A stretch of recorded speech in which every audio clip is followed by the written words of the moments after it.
And welcome back to the Ruby Tuesday. My name's Ruben, and this is my review for Fantastic Four First Steps. This franchise, in particular, Fantastic Four, has had a time at getting made, and even when they get made into subpar films.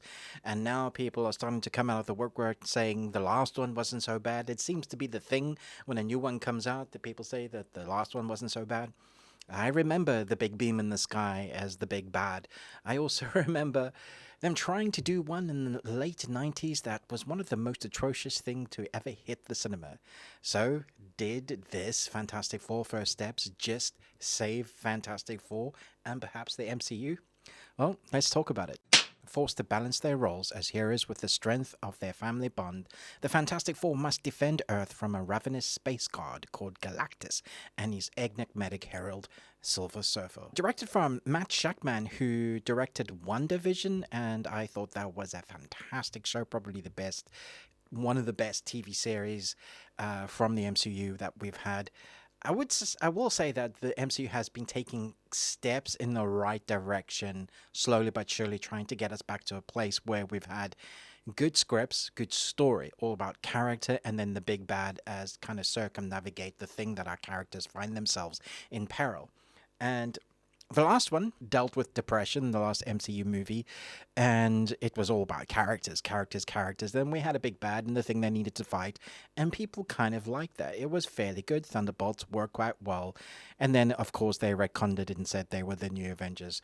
Whatever that means, I like the step. This time round, they take that kind of understanding of what people actually want, which is character, character, character. And that what works in this film. The family dynamic of all our actors playing phenomenal roles in their characters. So Pedro Pascal as Mr. Fantastic. He plays a father and a husband, but also sort of the brain that is protecting the world. He is brilliant. I sort of equate him to that brilliance of Tony Stark, and is he has a labor of love because he thinks in a way of the worst things that can possibly happen. If you think back to when Tony Stark said he needs to put a suit of armor around the world, that's kind of where Mr. Fantastic's head is at. He's thinking the worst things so he knows how to defeat them or protect their Earth from. I think this is Earth 888, 818. I don't know. It's some other 8. The special effects with the sort of look that they've gone through harkens back to the sort of Jetsons era analog sci-fi that works with a tactile feeling.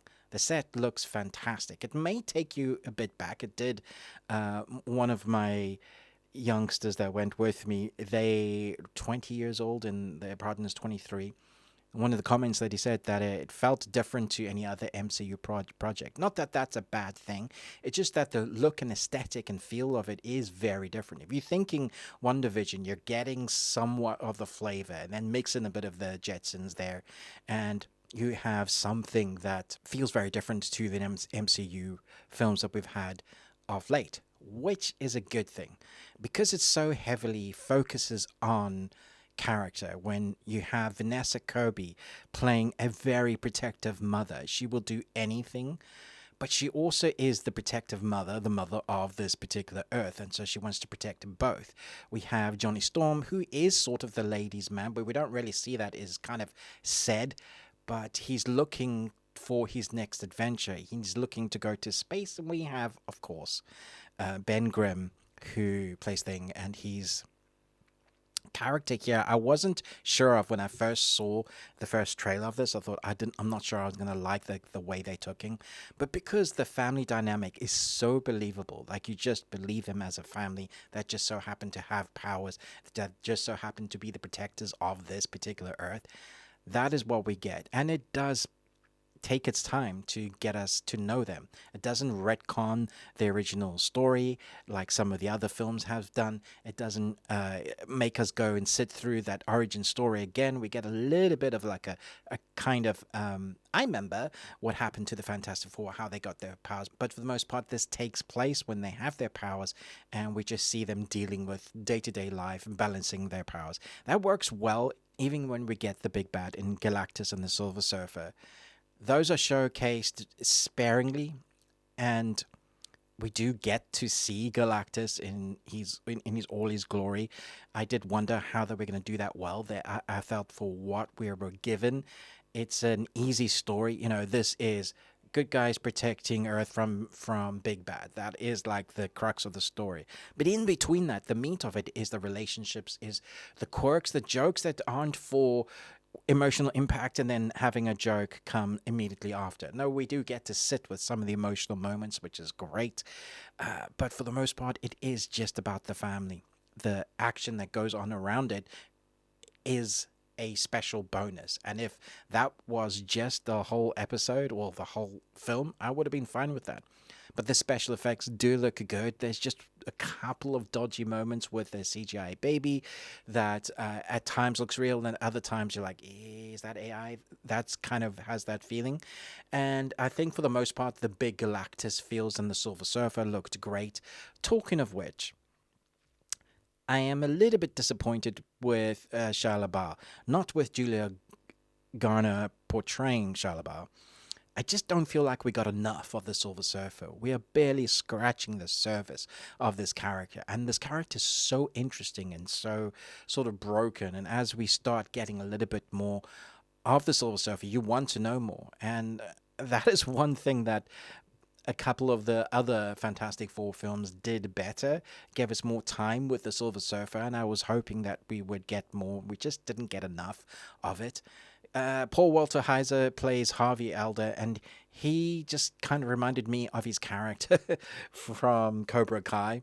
And Natasha Lyonne plays a side character, a teacher that we get a little bit of. There are bit parts for some of characters that you recognize these actors, but mostly we focus on the family, trying to defend their family as well as the world at the same time. This was a great ride. The tone of it worked well. The script, the dialogue, the actors play their parts so well that you forget that you're watching actors. You almost are a fly in the wall and experiencing this adventure with them. There are really tense moments where most of my cinema, it was in the main screen, it was almost fully full. I think it was like 3/4 full. And everybody held their breath. It felt like people were holding their breath for like 30 seconds in a really, really tense, emotional moment a couple of times during the films. I didn't hear anybody ever laughing out loud. From me, there were a couple of moments where I snickered or laughed at the moment of the intensity of what was going on, the absurdity of it. If you're going into this with a logical mind and you're going to think that doesn't work scientifically speaking, then you're going in with the wrong type of mind. For the most part, there is logic about most of the sci-fi-ness that we get. But some of that sci-fi is not, bound in some of the science that we have an understanding of. But, putting all that aside, I think this is a wild ride. I really enjoyed this. For me, this was the better outing compared to the Superman. So those superhero films that are out at the moment, for me, I would own this. Well, I'm going to own both. But I was thoroughly entertained by this. I can't really knock it. I'm going to give it a solid 4.5 Nicolas Cages out of 5. I thought the story knew what it was. It's taking the MCU in the right direction. There is an end credit, a mid-credit scene that you need to stick for, but you don't necessarily need to stick for the stinger that's at the end. That is a kind of a harkens back to original Fantastic. So if you just want to stick for that middle one, it's kind of going to blow the geeks' minds and be excited again for what's happening within the MCU. If this is the type of individual stories that we get that loosely connect until we get the big sort of Thanos movie again, then this is a much better way for them to deal with the IPs that they've got. Because like Kevin Feige said, I don't think it is superhero fatigue. I think we are just fatigued with bad writing.